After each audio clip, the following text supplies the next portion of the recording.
Today we will learn how to change size of page numbers in Google Docs. Open up Google Docs document in your web browser.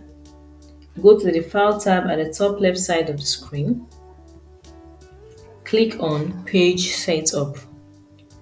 This box will appear. Ensure you are in the Pages section. Now, to change the size of your page, you click on the drop down arrow in the page size. Now, it will show possible sizes of your page. So, you scroll through and select whichever size you want.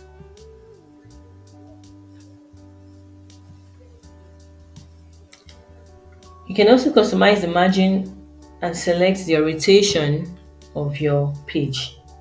Once you're done with the setup, you click the OK button below here.